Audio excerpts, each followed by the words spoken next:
Hey, dickheads! Like a pink laser beam of truth beaming from across the internet to your brain hole.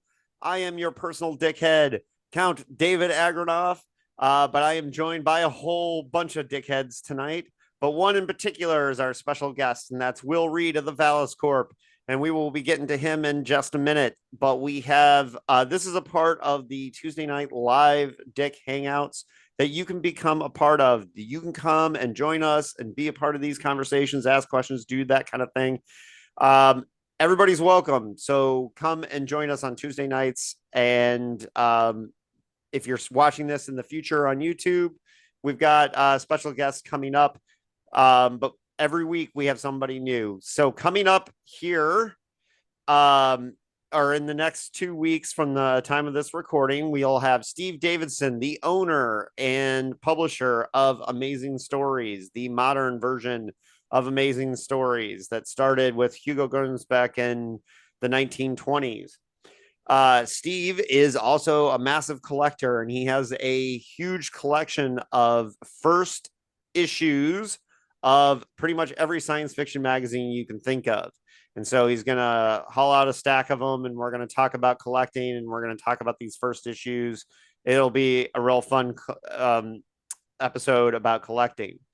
Then the week after that, we're going to get really philosophical. We're going to have that philosophy guy from YouTube, was it Gary B. Sadler or D? I don't Gregory. remember. Yeah, Gregory Which one D. is it, Sadler. Laura?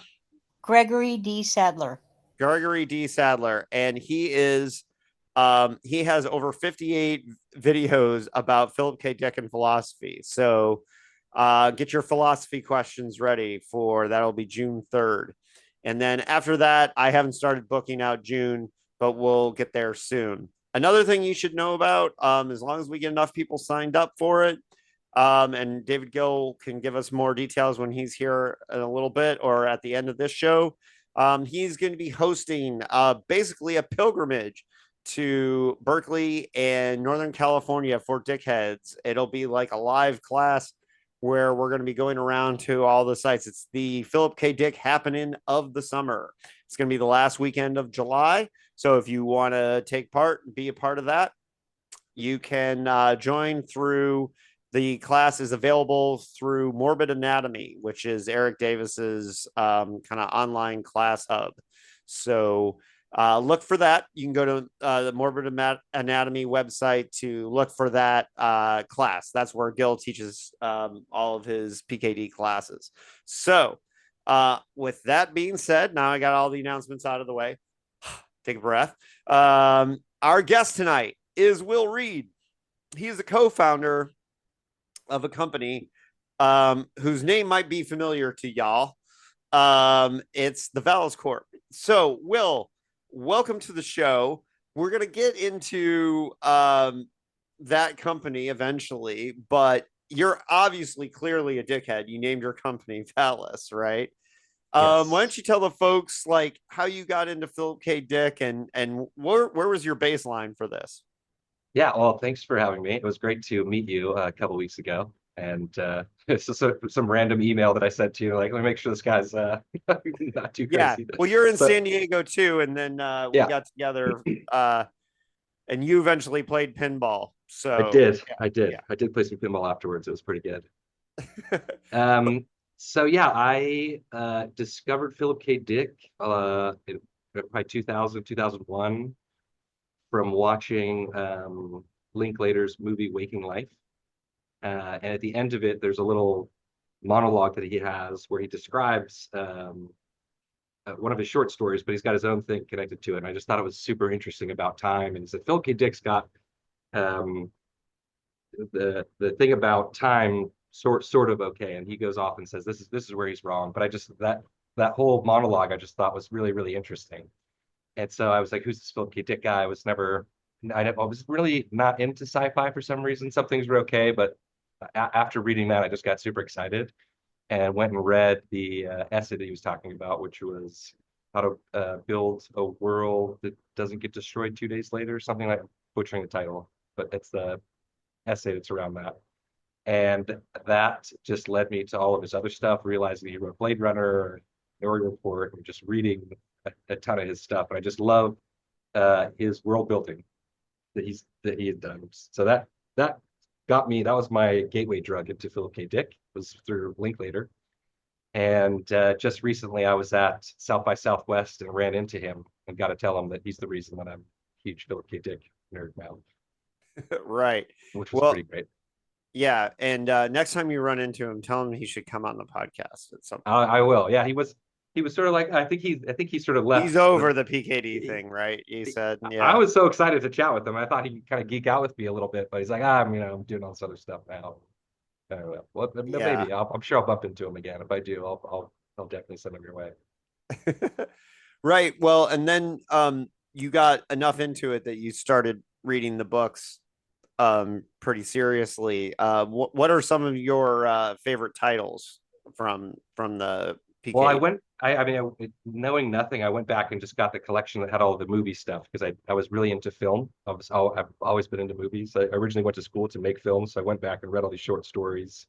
Golden Man, and I'm horrible with titles too. That's why I realized now after meeting you that I thought I was a dickhead and not realizing how deep that I'm not out of it. But everyone I hang out with is I'm like a Philip K. Dick super genius because they know nothing. So I really liked a lot of his short stories, and I'm like horrible with all these names. But there was one that they like a Pied Piper one. I thought it was pretty Piper cool. in the Woods. Piper in the Woods. Yeah. It just these little short stories that his world building I just absolutely loved. So those Right. are some of them. But one thing too that gets into your PKT bona fides is that you put on a show about Owl in the Daylight. Can you tell folks about what you did back in the day? This was when I was living in Portland, so I missed it. Yeah, so I worked for a nonprofit art collective here in San Diego where we did all sorts of cool art events. We did movie screenings. We did art shows here. It was inside of a house in Solana Beach, Rancho Santa Fe area, and it was really cool. And people would show up, and at nighttime, it was called Ship in the Woods, and it felt like you were in the woods when you were in there because there was trees surrounding everything. It just felt like you were somewhere you weren't in San Diego, or you were San Diego proper. And I just come up with crazy ideas, and I would get to execute on them, and I always had a good time. And I was at the library at UCSD. And I went to go see what kind of Philip K. Dick books they had, and they had all the normal ones. But I came across "What If Our World Is Their Heaven?" Horrible with notes, so I'm butchering titles again here.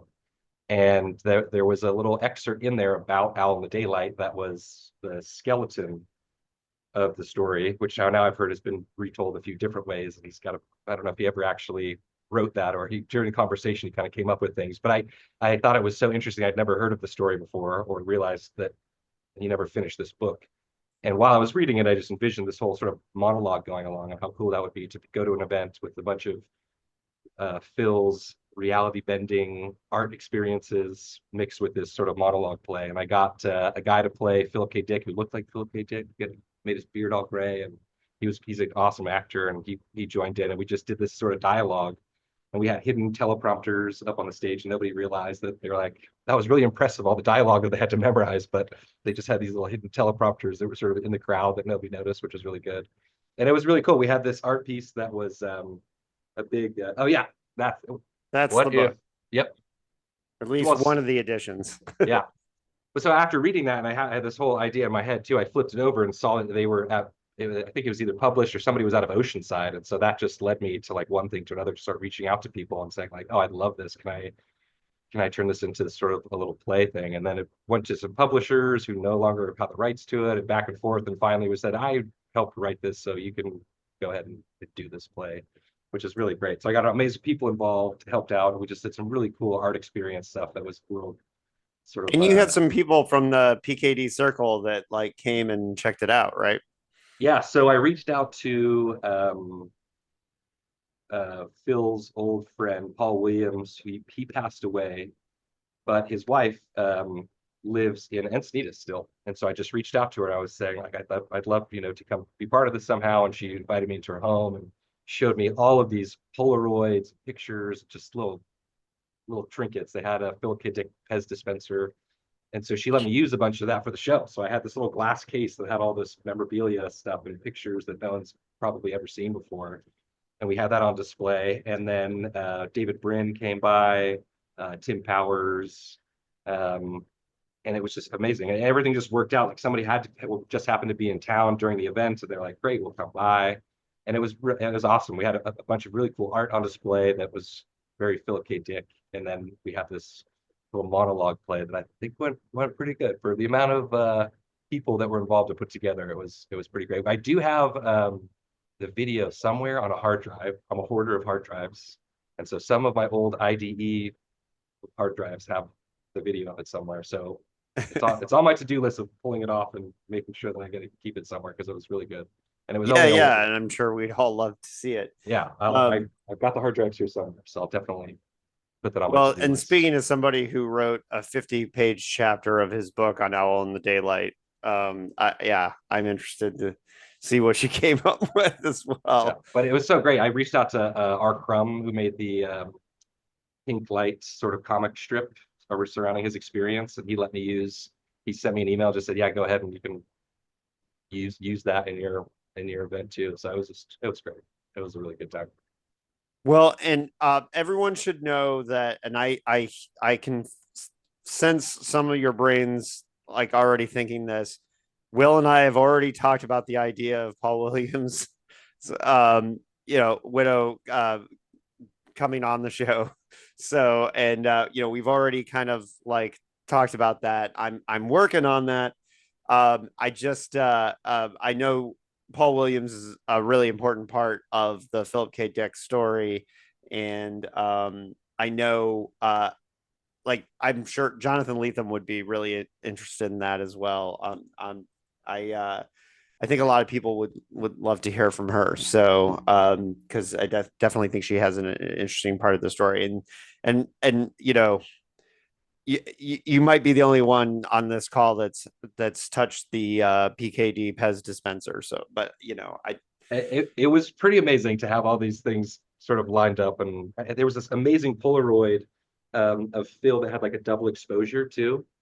So there's like two Phils, and it was very sort of reminiscent about with this whole twin Phil K. Dick thing. I mean, it was just it was awesome. All these pieces that she let us use for the event. It was great.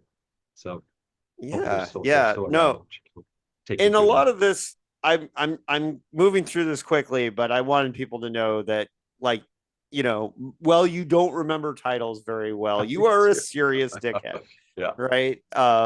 And you reached out and as a listener to the podcast, you reached out to me, and when you first explained what your company was about, I admit the science was a little bit beyond me. And so one of the reasons why I wanted to get together was I wanted to try and figure out, is this something that would interest folks? And I'm telling y'all, like, this is going to be really interesting stuff. But what's your background with the scientific stuff? Because you got involved with a scientific company. And one thing that's interesting about your story, and it reminded me, my friend Paul, who was intellectual property, like, engineer, right? He does engineering, and he's this guy who like did terrible in school and thought, he was never going to get anywhere. And then he became this genius engineer. And your story was kind of similar to me, or similar to me, that to Paul's, is that you didn't really know what you were going to do, like, coming out of college, right? Initially. Yeah, no, I had a nonlinear method to getting to where I am now. It's been a fun ride so far, and I know it's only going to get crazier. But my background, so I originally wanted to go to school to make movies, which I held on to for a little bit, but then fell in love with science and all aspects of it, from physics, psychology, neuroscience. So I did everything to figure out what I wanted to do, and then I latched onto psychology and neuroscience. I really thought it's so fascinating how little, even though we have massive amounts of data on the brain and just fundamental neuroscience, that it's just an enigma. We don't know what's going on there. And that was just like, I just gravitated towards that. So I went into neuroscience. I did all sorts of cool stuff at my university. cool experiments, even the intro psychology classes. I was always doing wacky stuff and contacting other departments and saying, "Oh, can I do this?" And they would give me the go ahead. And I was just doing super fun stuff. So I ended with that. And during that time, I joined up with the Consciousness Conference in Tucson, which has been going on for over 30 years, which was started by Stuart Hameroff and Roger Penrose, who came up with a theory on consciousness, quantum consciousness. And I had a connection to Tucson. I lived there for a while, and as a starving college student, just reached out, said, "Can I come carry bags or be part of this somehow? Because I want to get involved." And it worked out. I became a volunteer, and they realized that I was a good problem solver, and so just joined up basically as a full-time volunteer all during college. So every 2 years they do the conference in Tucson, and then in between they do it somewhere else all over the world. So I got connected into that space, and I loved it because it was all of the people that were excited about brains and consciousness and philosophy in some capacity, all across the spectrum. Right. Well, and Roger Penrose is a very famous scientist, but he's not really famous for brains. He's a physicist. Am I correct on that? Yeah, he's a mathematician, but yeah, mathematician, physicist, and he is in all these spaces. So people know him sort of in the consciousness field, somewhat in there in that space. But a lot of people know him from more mathematics stuff and these theorems that he's put together. And so he wrote a book called The Emperor's New Mind that Stuart Hameroff read. And he said, I think there's some quantum thing happening in the brain, basically, hand wavy, short explanation of the book.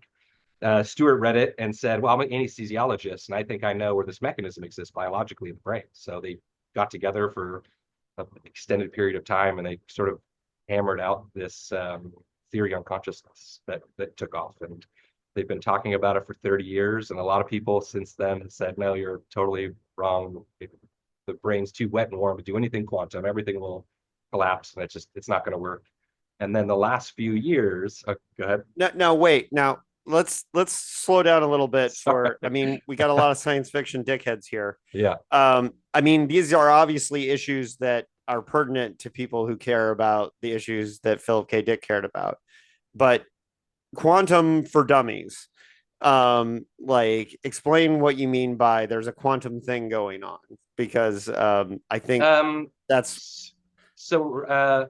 Roger had an idea that there is some sort of quantum principle going on, and I usually rant all over the place when I'm trying to explain quantum stuff into sort of a finite, easy to digest thing. And he thinks that the brain is doing something very unique that computers and AI, even machine learning that long ago, will never do. And that we have some special thing going on in the brain. And he thinks it's this quantum principle that's going on, where you can be quantum mechanics, you can be in two places at one time for periods of time, which doesn't make any sense. Nobody understands quantum mechanics, right? There's a bunch of math and people that work really hard in quantum mechanics, and they utilize what they can, but it's still a mystery, just like consciousness is. And so he used a mathematical theorem from Gödel that said, which I won't even try to explain because it's super complicated. People go back and forth on using that reasoning to saying that something quantum is going on in the brain. So I'll try to just keep it hand wavy if it's okay. Yeah. Otherwise, I'll just start ranting and going in directions. Well, you can rant a little bit. And by the way, and just like I tell people all the time, if you have a question at any point, that are here, jump in, raise your hand. You can use the reactions at the bottom to raise your hand, because Will is going to get into some weird shit and some weird science, and you may have questions. But so he has all these theories, and you have all these conferences where you're talking about what is consciousness, and at the same time, like, we have computing and like all these things, like technology advancing. But one of the things that's going on is that AI, like we were just talking beforehand, that today the big issue in the world today is that some idiot used AI to supposedly write an article about what were the essential summer reads for people this year, and it hallucinated. This AI invented 10 books, right? And you guys are offering something that's an alternative to AI. I may be jumping too far ahead, but you know, you guys are trying to meld something like consciousness with computing power to try and transform technology, right? Yes. But And I am jumping way far yeah, ahead, well, right? I'll just follow up with that. There's this dynamic going on in AI where there's a whole bunch of people that think that we just need more parameters and we just need more GPUs, and it'll become conscious, and we'll have this superhuman AGI, artificial general intelligence, that'll be just as smart as we are and capable of reasoning and solving problems that we as humans can look at and instantly say, oh, that's definitely a cat in milliseconds, where AI still needs all of this computing to be able to go out and figure out if that's a cat or not. And there's another group of people that say, no, there's something else going on in the brain. It's not just pattern matching. So there's a little bit of a divide between people on where we will get to with AI. So that's just to close that loop on the consciousness sort of side of things. We can make it in a computer, or no, we maybe, Yeah. but not with the way we're building all other And subcategories of that. yeah, and we'll come back to that. But so you were working with Roger Penrose. Where did that kind of grow into, like, you doing this kind of work? Yeah, I'm so sorry, I jumped way yeah, ahead to no, the it's all good. philosophical No, it's stuff. all good. So consciousness conference, I've been part of it for 10 years, and then a mutual friend, also from San Diego here, an awesome guy that you probably should have on your podcast too. He's a sci-fi. He wrote some papers on Philip K. Dick. I don't know how much of a dickhead he is, but he'd be super interesting to have on. He's a doctor at UCSD. And he introduced me to James Tagg, who's my business partner now, Yeah, and I said, believe I ordered his book, Will. So I'm working on that. sweet. So he said, you should meet this guy. He's doing some cool stuff, and he's doing this thing with Penrose Institute. And so I joined up with him early on when he founded the Penrose Institute, which was this nonprofit organization to go look at all of the things that Roger works on. Roger works on cosmology, consciousness, mathematics, and all these different areas. And I mean, we were sort of more interested in the consciousness side of things, but also looking at some of his theories from just mathematical perspective. So we were funding research and figuring out ways to get him to travel. We did some really cool virtual experiences at the Penrose Institute with Roger was in Oxford, and we had people in California all joining him with VR headsets. And I think I told you about this when we met. It was one of the coolest things was having Roger in an HTC Vive looking at two black holes merging into each other. Since he'd worked on black holes before, he won his Nobel Prize a few years ago on the work he did a long time ago on black holes. So it was really amazing to sit and watch him watch two black holes like right in front of his face, and he could, sitting still so he could move around. But it was super, super cool. So that was the Penrose Institute. We raised a bunch of money and got funding research, and then COVID hit and we couldn't go out and raise money anymore. So it sort of went into this hiatus. And then James and I were like, well, let's take Roger's theory and see if we can build some of the ideas he has that's going on in the brain into engineer it into a non-biological thing. So during COVID, we built a room temperature optical experiment that sort of replicated some of the ideas that Roger has about what's going on in the brain. And we started that company. So that was, we could just build this laser maze to use to compute with it, build this non-bio computer. And it went pretty good. We built a really cool experiment, wrote a paper on it. I can't remember if I sent you our paper or not, but I can send it to you.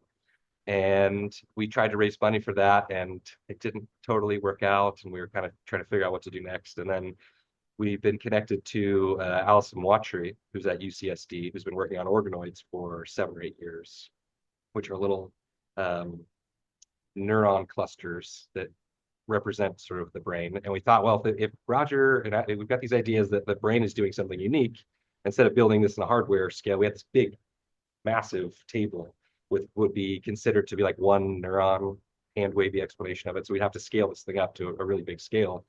And we thought, well, if we can go straight into organoids that already are potentially utilizing this principle, then we've already scaled this up to 2+ million neurons that are in these little things. So that's a small snippet, and I'll step back and talk about organoids. Does anyone know what cerebral organoids are? Anyone heard of them before? I'm guessing no one's heard of cerebral organoids. I know what they are now because I had dinner with you. But Yeah. They are stem cells that are then converted into brain material. But you can take skin cells and revert those into stem cells and then turn those into cerebral organoids. And it's pretty new. The last, I think, 8, 9 years ago, maybe it was when this was sort of discovered. And labs all over the US are utilizing this technology, not just for brains, but you can do liver, kidney, and now a lot of groups are building organs on a chip. And you can actually have a biological sample set up and you can test drugs on it and see what happens with it. You have this actual real, emulator of a kidney or a liver. And then the FDA just announced a few weeks ago that they want to move away from animal models and be able to utilize this technology because mouse models are great because we can see efficacy and sort of side effects in some capacity. But if you can actually start on these organ on a chip mechanisms, then you can get a ton of data that is actually like human liver and kidney cells. So those ones are all interesting, but I'm obviously super into the brains, and that's where we're going with it, with what we're doing. So we're building, we're taking cerebral organoids, and we put them onto a little plate, sort of like an EEG headset that reads all the electrical activity, and you can read all of the electrical activity that's going on inside of an organ. You can simulate it, and you can read outputs. And we are building a new type of computer using cerebral organoids. And I mean, we think that the brain is doing something unique compared to machine learning. So our traditional machine learning transformer models that everyone's using as language models. And we're looking at a bunch of different things and not necessarily competing with some of these language models. The language models are great for certain things. Obviously, they're horrible for writing what you should read for the summer. And right. with these hallucinations that happen. I mean, but we all hallucinate, right? We all come up with like, oh, I swear I was there, or like I remember that, So we all kind of do something like that to an extent. But we think that we could do high computing with low power compared to what's going on with these GPUs, which is one thing that we're looking at because a lot of Yeah, these, because these big AI models require huge amounts of energy and yeah, resources. But what you're talking about is something that, um, is a biological function of these like little brains, basically, that are, they're not going to require huge amounts of energy in order to compute. So what you're trying to do is essentially replace, if I'm correct, you're trying to replace like chips with this type of computing brain, right? yeah, that would be a good explanation. But we don't. I mean, we're not trying to replace like your PC at home. That's not like the immediate thing. We think that we can build sort of these um, dedicated clusters like supercomputers that can do high computes for specific tasks that are using fractions of power. And we do think the brain is doing something quantum in it. So we're going to do some interesting things. We want to entangle the organoids. So if we can entangle two organoids, that they can then communicate classically without actually being connected to each other, they can share information. And then we'll have a quantum biocomputer that might be able to do a lot more processing power. But if they're not, that's not one of our end all things. That's one of the wacky things that when we say that to people when we're raising money, they're like, all right, you've already gone too far. Now you're adding quantum to this other stuff.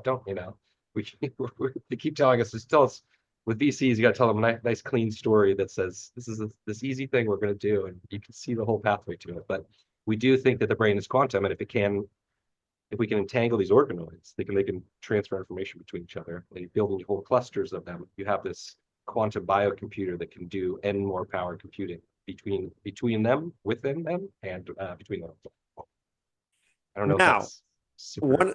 one of the weird things that you could potentially do, or one of the things that you and I talked about before, is that you're taking stem cells, so you could potentially take the stem cell of a particular individual and grow one of these mini Yep. brains based on using the stem cell of specific people. Yeah. And Yeah. that gets into the ethics issues of, are you, like, for example, if let's say you were going to take one of my stem cells, are you going to make a David Agronoff computer? Like, that's what people are going to ask, right? If you do this. Well, and there's some interesting stuff going on with him. There was a famous composer that when he passed away, gave his cells and they turned them into stem cells and then turned them into organoids. And they're using the electrical activity from his organoids to compose music as an art project. So right now, I have to look up to see exactly where this was, but this guy sort of lives on. He said, "This is what I want to do. You can use my cerebral organoids to use the electrical activity to set it to make music basically forever." So if you have these organoids there, they live for a really long time, and you can get tons of them sort of frozen. So if one dies off or something knocks it off the table, or some unfortunate thing, you can replace it with another one, and now you've got this basically an infinite composer making music. So there's some interesting stuff going on, and there's also some competitors in this space too. There's another company in Australia and in Switzerland working on a similar thing. And there's what's the PKD story that reminds me of? Frank, you might get this before me. Like, what's the one with the composer with the? I'll move on. Sorry, but it's this really brings to mind Is it the preserving machine? the preserving machine. That's right, Laura. Yeah, you got it. But that's what when you were talking to me about it over dinner, the first thing I thought of was, I couldn't remember the title that night either, but it was the preserving machine is the story that I was thinking of. Yes. It and But this idea that and you and I talked about it, because my first thought was, well, they have a lock of Edgar Allan Poe's hair at the Lilly Library in Indiana. I was like, could they create a little Edgar Allan Poe brain that could maybe, like, I mean, obviously he's been dead for a long time, so it might not have the power.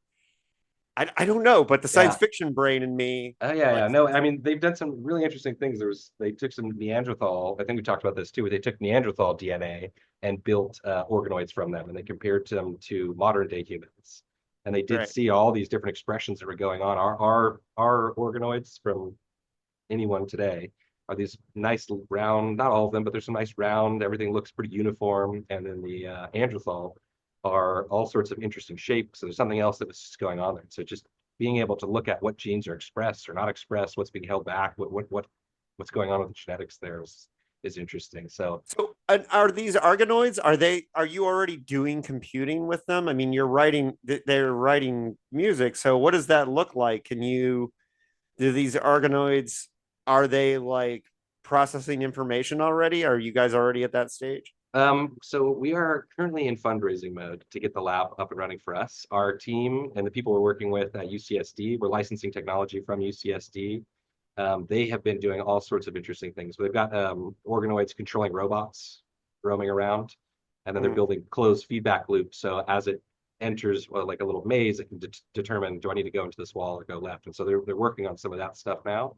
But there's a bunch of universities doing all sorts of interesting things. They've got organoids to differentiate Japanese vowels, which is sort of a time-based auditory thing that they've trained it to do as a reservoir computer that takes an input and gives an output. And you train all of your machine learning just on the output, and they see that the organoids are able to do some interesting predictions that way. And people should understand this is really early in the I'm said it wrong. You're early in the science of this, right? You guys are at the ground level. So we can talk theoretically about where it's going to go a little bit, but right now you guys are at the very, it'd be like talking about, airplanes with the Wright brothers, right? They're at the very beginning. So like they may have been able to envision a 747, right? But they couldn't build it at that point. They're at the beginning phases, right? Yeah, I mean, wrong? Is that a wrong assessment? No, I mean, and ideally what I like to see is that we make a discovery, that we figure out some of the special sauce that's going on here. We can build this into chips, or we can build this into something that isn't biological. Yeah. So and then if you're able to build, I mean, some of these things exist already. You have like chips that are built for specific use cases, right? Crunching these massive numbers and just tumbling them around basically. And they can do that with pretty good efficiency, but it's one sort of specific use case. So if we could build a chip that would do one thing like that, that would be great. You know, Now, are these organoids, if you take an organoid from, like, let's say I'm rich enough to say, like, hey Will, harvest some of my organoids, like, is there a way to, like, specifically, like, and this is again the science fictional brain, is there a way to look up memories or to specifically look for information? Like, is this something that somebody could harvest information off somebody, or is that just way beyond the science at this point? well, going sci-fi, I feel like there's probably a way you could see if there are any memories there. Today, no. Today, no. Yeah. But there could be something going on there. You've got 10 people and you say, okay, well, these people, is something that was ingrained, like mathematicians, like that's what I was thinking about what you were talking about earlier, is using someone's specific brain to do something. So if we take this genius mathematician like Roger Penrose or someone else that's really good at doing something, do their organoids compute better than the rest if we're just giving it sort of math equations? Yeah. Can it do something? And then that to me would be sort of like what you're talking about. It's like, oh, there's some memory here that's got into your genes and into your DNA that is your predictor of being able to compute numbers or look at abstract things and find patterns. So there might be something there. I have no idea if that would be, but that's something to be. Well, look and at. look, I I'm got going a to come quick up with the science question, fictional brain if I stuff. could pop in. Yeah, Is Jeff, this- please. Sorry, my wrong mic is on. There we go. Is that better? Yeah, you sound great, actually. Oh, now my fucking sound is coming out of the wrong thing. So it seems like the postulate that is the basis for this is Roger and his homies' search for consciousness, right? That's where we started out. And so looking at. that seems to extrapolate to the quantum thing that you're measuring and then extrapolating further into the computer. It looks, is that, I mean, I was just, from looking at the paper, it kind of, that's the train of thought it kind of gave me. We have been really deep down with some of Roger's work. I mean, we built our experiment to basically look for proof points that he's correct. Definitely, based on this objective reduction. Yeah. And if I'm just wondering if this objective reduction is like evidence of consciousness, and that's what makes it a powerful computational force. And I mean, I did see notes about this online too, and that's why I bring it up. At what point, if consciousness is emergent in a system like this, do ethics come in? And that you're growing not a copy of David Egg, you're growing a new thing that feels and thinks and now is stuck in a jar. Yeah, no, the ethics have come up since day one, sort of on this new technology to begin with. And there is a bunch of stuff missing from these organoids. They're about 2 to 5 millimeters in size, and they have about 2 million neurons. So they do lack a lot of the differentiations that you get as you grow in age. They do not have a vascular system, so they don't continue to grow. They stay really, really tiny. So there's a bunch of key missing pieces that get sort of pruned as you get older, right? You've got all these neural connections that are going on in your brain, and you start pruning things away that aren't getting used and refining your hand-eye motor coordinations.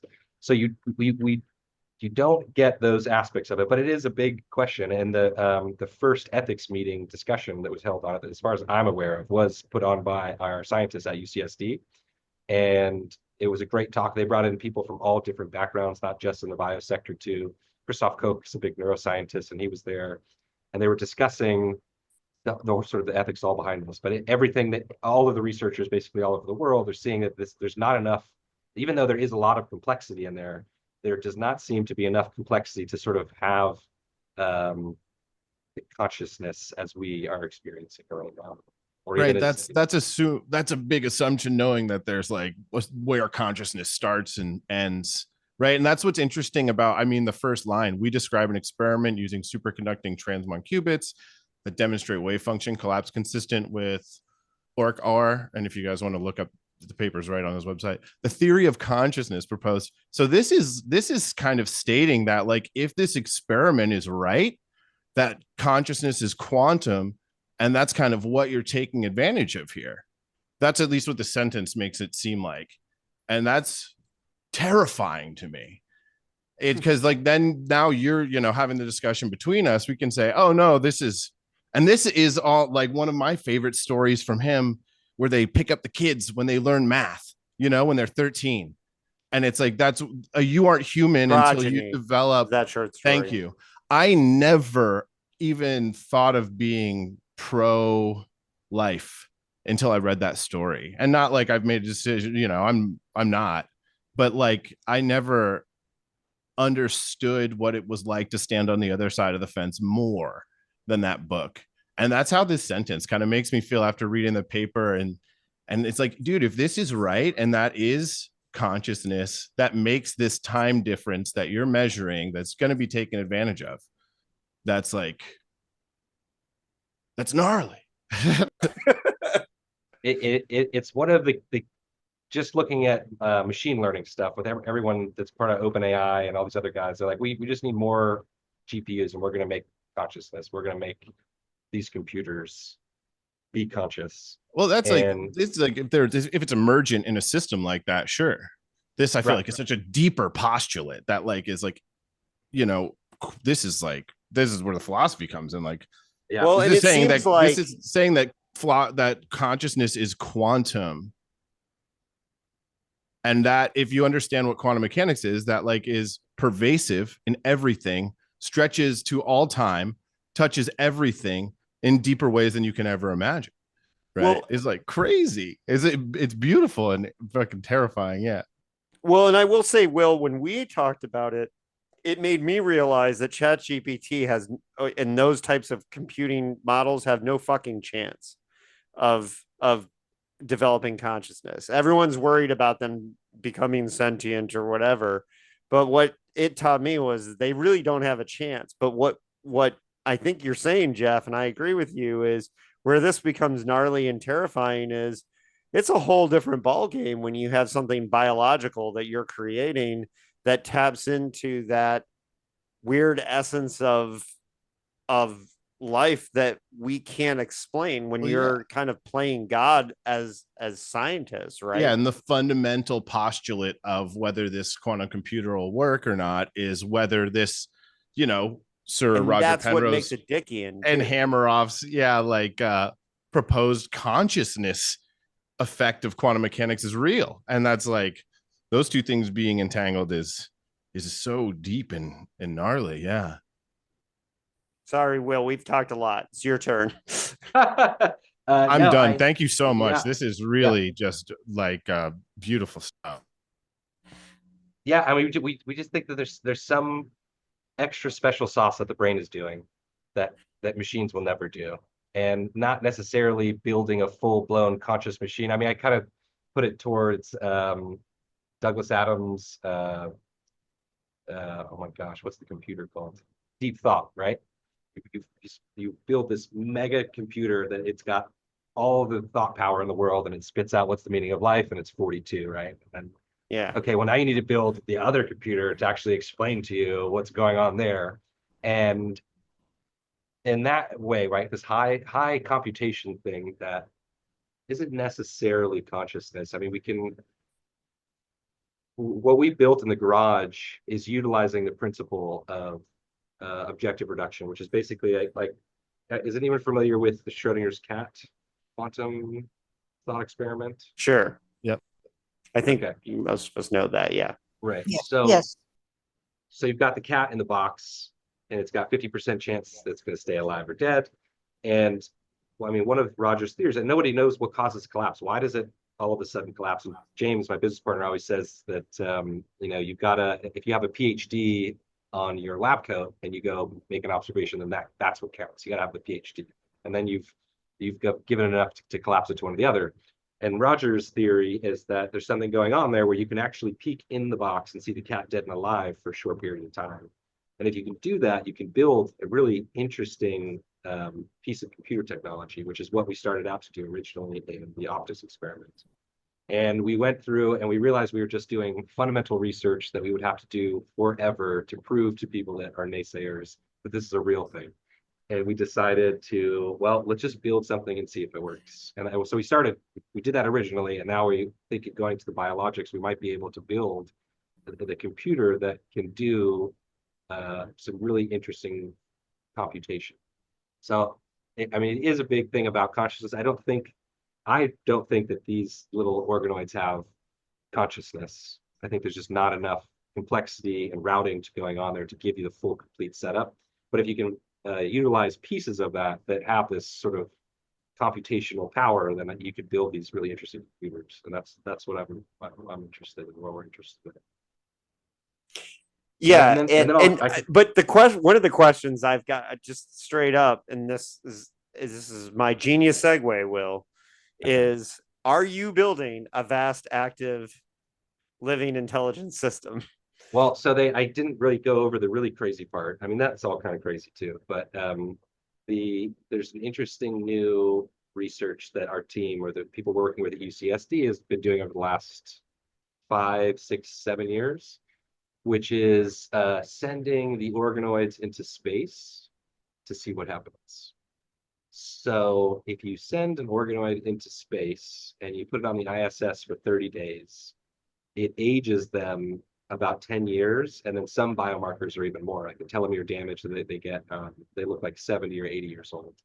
So you've got this space-aged organoid time machine that you can go look at all sorts of interesting things at by sending them to space. So that's and why do they age so fast? Because there's no gravity. Like, what's there? I mean, there's a bunch of theories. We're working right now on sending our scientists to space and to do these experiments himself. Right now, it's a lab in a box that goes and sits on a shelf. Yeah, and they have some interesting ideas. There's a paper coming out. I'm working on sending people to space too, but yeah.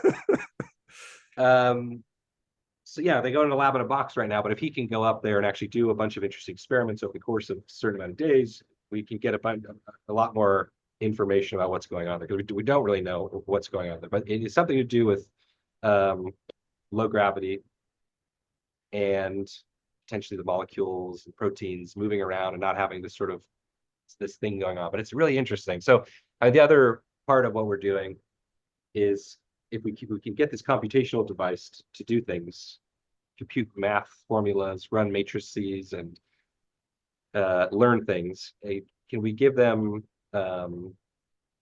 drugs or chemicals or food that help them learn faster or remember things longer? That can be a correlation to things for us. So we might be able to find new things going on in biology that we could go correlate with, saying, oh, the organoids, when we feed them this, herb from the Amazon forest, that their memory stays longer than compared to the other ones. And so there's some stuff that we'd actually like to do outside of computation as well with this whole project that's already. Have you ever gotten really wild. Phil Dickian and like started to wonder if you're actually an organoid that's all the been time, grown all the time. and all the time. all of this is just your delusion? Yeah. Oh no, of course. That's why I got so sucked into the Philip K. Dick world.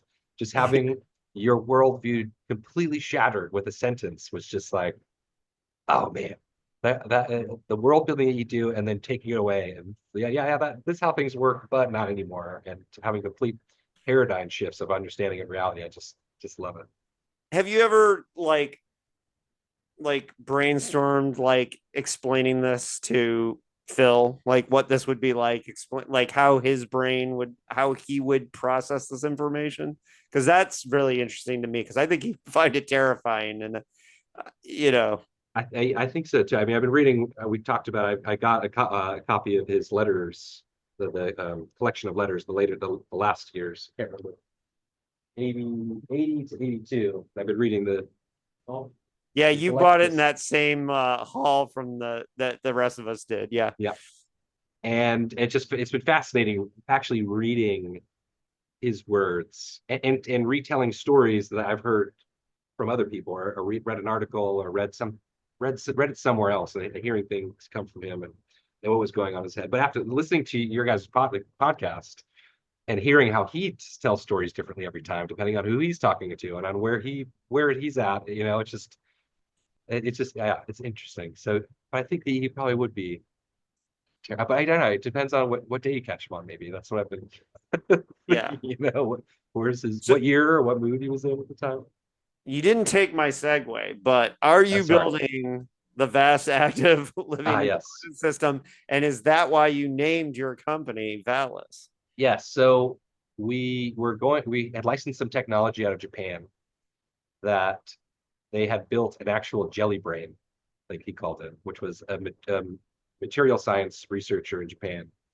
And it was this liquid that you can compute with. It was this weird polymer goo that you could send, I think it was magnetic pulses inside of. So you would encode information into this pulse, and then it would compute. And you would have this input and an output. There was this little jelly brain, but it was these vortices thing going on. And so that's what got me thinking that we should name our company Valis, because we're doing this vast active living intelligence system.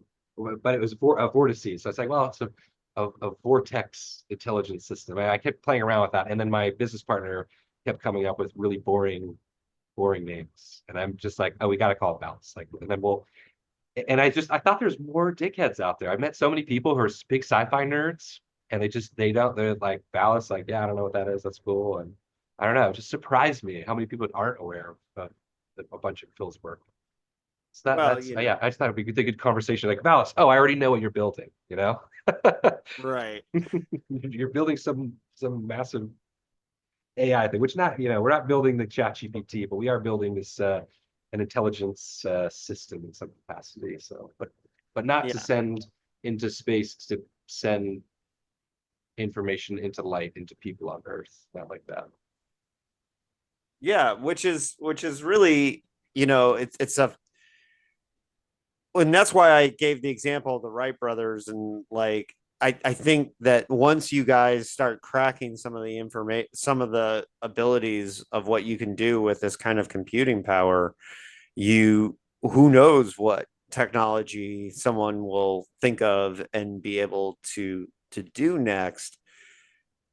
As Dickians, I think we start thinking of the nightmare scenarios, a lot of times, and like what it means for and I admit, like, since we first hung out and I started thinking about like all the implications of the consciousness and what it means, I think that's all the ethical issues are very, very, very fascinating. But it's funny because I also said to another friend, I said, well, I'm just glad that there's somebody who's read Philip K. Dick who's working on this, who's been able to had the same kinds of fictional warnings.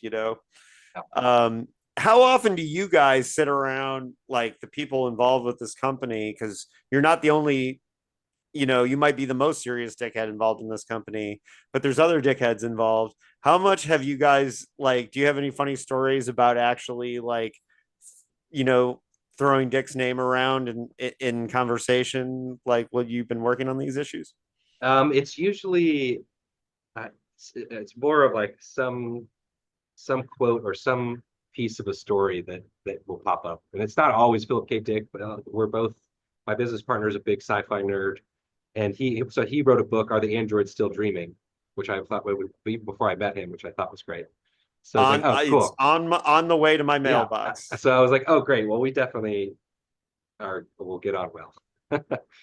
And so we do bring up little quips that will come up like that. And James has definitely just pulled up little segments. I couldn't pull something out of my head right now. It's been a crazy couple of weeks, but we do. I try, and I've been trying to get him just more into sci-fi too. Both of us have been working like crazy, but I need to like do some films or movies or books that I'm reading. So I'll get him new books and put them on his table. I was like, you got to read this. And he hadn't read Valis too, so I went and got him a copy, and I was like, this is what our company's named after. You should read Valis. And then the Radio Free, I try to like, you got to start covering what our company's named after. Right. And I'm trying to get you to read Mountain in the Sea. Yes. And I think that's one that you guys will find very interesting over there too. I think one of the and you're going to be, I know you and I've talked about, you're going to be reading Blood Music soon, and yeah, I just started it. Yeah, that should be interesting too, because it's a lot of it takes place right in your neck of the woods. I know, right? It's so cool. It's like in La Jolla, and all these biotech companies have come move down into La Jolla, and it's like, oh, this is great. Yeah. I finally finished my other book, and I started that one last night. So yeah. So when for folks who don't know, we're talking about Blood Music by Greg Bear, which is also thematically connected to what you're doing too, because it involves like quantum universes and micro universes. And I think I don't know that it was published in Phil's lifetime. Maybe the original novella was, but I think it was after his lifetime. So all right. Well, I definitely want to open the floor here a little bit to some more questions. We're getting at the hour point, but I had the chance, we have the chance to talk to you. This is like too cool of an opportunity to talk about these issues. Don't want to miss out on it. I know, Jeff, that was a fantastic question. Jeff's the one that actually went and read your papers and actually, took it pretty seriously. So that was pretty cool. But I will say, I think what you guys are up to is really exciting, and it's the ethical issues are ones that are interesting to watch for, and to see how it turns out for you guys. But of course, I think it's exciting stuff. And anybody have any questions out there? What are the signals that come out of these things? Like, do you know how strong the magnetic fields are with the electrical, like how strong the electrical signals and stuff are? They're not super strong, but it's basically you're reading the electrical activity like an EEG headset. I mean, I could look up to see the millivolt. Well, I work in BCI also. Oh, sweet. Oh, yeah, great. and so we're making a magnetic sensor that can read neural signals at room temperature, unshielded, and it's like if you want to stick one of those near an organelle, or whatever one of these, that'd be really interesting to see. No, let's definitely. I can hang out for a bit after this too. We can rap about that, because I definitely want to pick your brain on that. That's awesome. Mm-hmm. Laura, did your friend write the book "Do Androids Sleep with Electric Sheep" or something like that? I just saw. Do Androids Still Dream? Yeah, no. It's got a really long title. Are the androids still dreaming? And then it's on creativity, free will. It's got a big long title after that. But Are the Androids Still Dreaming is the main title of it. I can post the link in here. I just saw the title of the book, "Do Androids Sleep with Electric Sheep?" So a friend of mine just got in the mail from a friend of his, which I had never heard of. So with you saying that, it just seemed too close to the title, but obviously a different book. It's the porn satire. Yeah. People would sleep with an electric sheep, I'll bet. Yeah. Well, thank you. Yeah. Yeah. It's funny because I think and guys, I'm reading his book because I'm intending to bring his partner on to the show. So for all of you, it's a big heads up that you could get that book too for future reference for questions. But yeah, no, it's really exciting too, just because like I like that you're also somebody who's involved with this, who was involved at least in one project on an artistic level with your Out in the Daylight thing. So like, you know, just on an artistic level, you respect Phil as an artist, as well as, you know, like kind of cribbing some of the ideas for this for the title of your company, right? Yeah. So Well, and it was a way to get a bunch of people that would come to these art shows. It's usually, it's non-contemporary, like, or it's contemporary art, but we had this big audience, and it was like, oh, this would be a great way to introduce people that have never heard of Philip K. Dick before. Because, you know, I'll always ask people, do you know who Philip K. Dick is? And then either totally I do, or no, and then I tell them, well, he wrote Blade Runner, Minority Report. Like, oh, okay, I know his work. So I just thought it was a cool way to introduce a whole new group of people to his world, and then have conversations about it. And that. I mean, Ship in the Woods exists in the ether, and I'm sure it'll come back in some way. But being in San Diego, if we do that again, it was just an amazing experience, and I had some of the best conversations ever. And you definitely need to come over to our house, because we've got this experience they built, and it's called Rhodopsin. And we have this at the show. It's this big building that you walked into. It was like a wood building in the property, and it was completely pitch black. So for 10 minutes, you would wait for your eyes to dark adapt. So it was completely dark, and they had a special light that was up in the ceiling, and it would flash, and it was insanely bright. So you'd see the room for a millisecond would be completely illuminated, and then it would all go dark again. But your brain, all of the rods and cones in the back of your eye, basically got hit so hard that it builds this three-dimensional Polaroid of the room that you're standing in. But everyone's frozen, so people jump in the middle of the air, and you just see them holding it. And it was this pinkish, purplish sort of hue, which is sort of like the Valis theme, that is wrapped around this image that you'd have in your eyes for a little bit. And if you shake your eyes back and forth, the image would go away. But it was just such a cool experience that we had as part of the show. But we still have it in some form, so you'll have to come try that, because I just loved it. And then the outside of the building, I'll send you a picture of it. It was all the purple pink beam of lights wrapped around these acrylic beams, lighting up this building that we built for it to experience it. It was super cool. very cool. Well, and see, folks, like for the folks at home listening to this in the future, Will's one of you. So he reached out to us because he was listening to the Dickheads podcast on bike rides.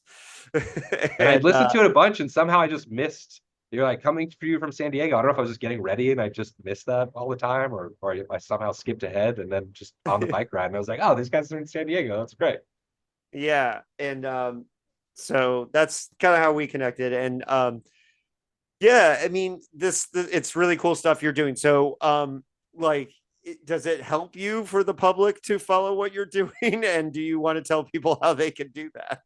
Yeah, valiscorp.com is our website. I'm updating it probably today or tomorrow. We have a bunch of new stuff. We want to put the space stuff on there and all those other things that we're doing. So you can reach out to us on there.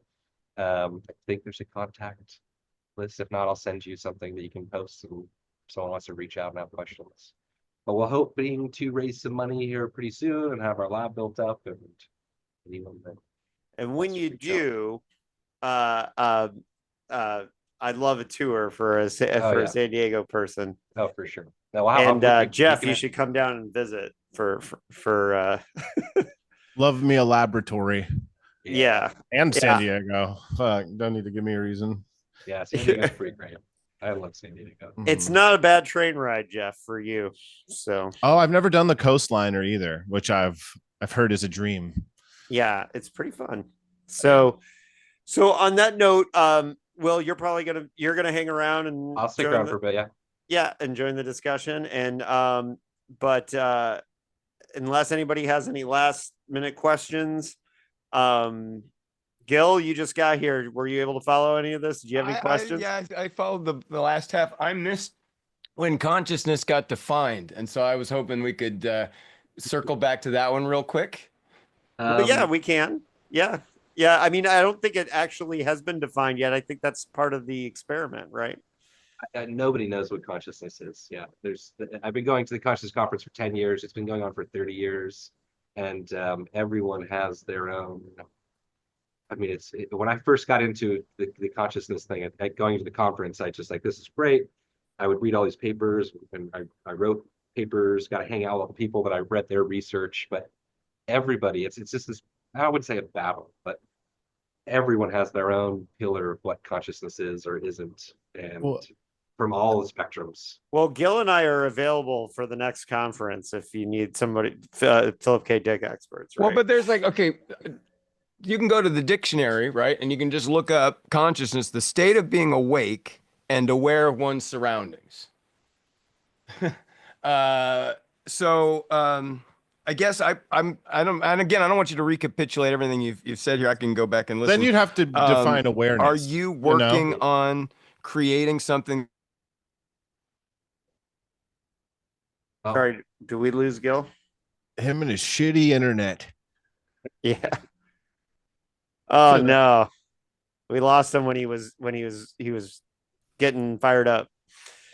Just on the verge of discovering consciousness. Here, you're Oh, we back. missed you. Cut out. I should have prefaced this by saying my internet is being really fucking stupid right now. So I might drop in and out. And if I'm cutting in and out, just tell me and I'll shut up because I don't want to be doing that. You cut out of the most dramatic point possible, right? Yeah. Well, I just so it's as usual.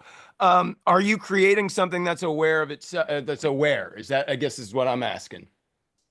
Creating something that's aware. I don't believe so. No. We're sending in inputs and getting an electrical output, basically. Oh, okay. So you're still working with something that has no internal experience.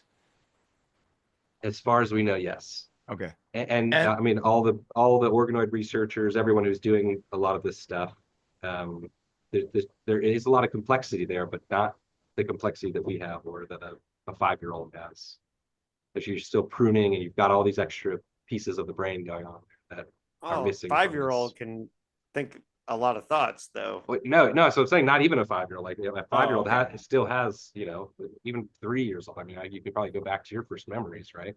But could I ask you very briefly to list, if you know, any scientists that are working on basically the nature of consciousness? Oh, yeah, for sure. I'll just send you to the Consciousness Conference website, and you can click on the latest book.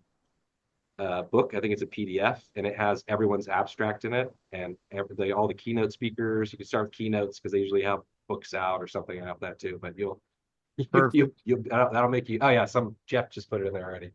Excellent. All right, that's fantastic. You'll be down a long, never-ending rabbit hole.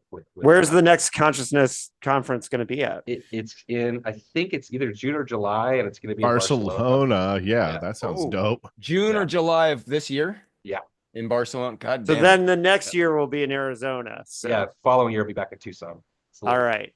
Yeah. Well, maybe I'll go to Tucson. It's right before it gets really hot. It's really nice, and it's at this resort and up against a mountain, and you've got this mountain sort of desert vibe going on, and it's great. I mean, is there any psychedelic subculture to this consciousness? Great fucking question, man. Yeah, I mean, some of the leading psychedelic researchers that are out now, Robin Carhart Harris has been doing amazing psychedelic research for years, and he's been going to the conference for a long time, doing super interesting stuff, and he's now in San Francisco, actually. How was your time at MAPS? I just volunteered for MAPS originally. And what was, are you willing to share how that went? I loved all their work that they were doing. I thought it was fascinating. Being from San Diego and a lot of PTSD going on here. Oh, sure. And while I was in undergrad is right when the sort of ketamine research was coming out. And I just thought it would, if you could do something to help people that are going through all this PTSD stuff, then that would be great. Because I mean, I knew a lot of people that had really bad PTSD and family members of them that they were giving them muscle relaxers and painkillers, they were like, or antipsychotics, they're like, we don't really know what to do here. And so just seeing the fact that like, oh, we can actually go in to see what's going on in the mind there, I was just like, this is great that they're being able to push different things, and maybe that's not what ends up working, but we find some discovery that helps some of that stuff. There's a lot of ailments going on there, but it's great. One of my friends is she worked for them for a really long time and wrote some of the protocols that they use for their therapy sessions right now. Oh, very cool. Yeah, I was over in Austin and listened to, oh my gosh, what's his name? The guy that runs MAPS. He gave an awesome talk. Rick Doblin. Right, yeah, Doblin. at South by Southwest. So it was a cool talk. Oh, and one story you might want to tell for everybody is you met the guy who made the PKD robot. What was Oh yeah, David Hansen from Hansen Robotics, which is another thing. Just I love seeing these new articles come out. I mean, this is years ago now, I don't know how long ago, but it was just so cool that they had built this Philip K. Dick little android guy that was you could go and talk to. I'm sure that he would think that's super strange or weird or not like it at all. But, oh, he would find it terrifying. Yeah. Yeah, he came to the conscious conference, gave a talk actually, and I hung out and chatted with him afterwards and was like, oh, I love, he's definitely a dickhead. So that's why he went and created the thing there. So just super cool guy. He was a Disney Imagineer originally, I think, and then moved over and started Hanson Robotics and built sort of like one of the first human-y like robots. And I mean, they've come a long way from robotics in general, but as your first sort of show and tell project, building a Philip K. Dick robot was super cool. But the whole story, I don't know if anyone knows. Does everyone know the story of about losing the head, the missing head, and it was, yeah, it's super cool lore going on there. So yeah, and actually, we're just speaking with him, I think, in the next week or two. So maybe I'll see if he wants to come on the podcast. All right, Will, how do people find you? Just the Valis website? Valis Course website. And reach out. Yeah. All right. Well, we are going to end the interview portion. We're going to just hang out. I will probably use the bathroom and then come back. But Gil will take over. So for those of you at home, I hope you enjoyed this conversation with Will Reid of the Valis Corp. And remember, you can always join us on the Dickheads live hangouts on Tuesdays, 6 p.m. Pacific time. I know it's late on the East Coast, but I'm sorry, this is hosted by people on the West Coast, so you got to deal with it. So as always, keep it paranoid, stay paranoid. Larry, cut.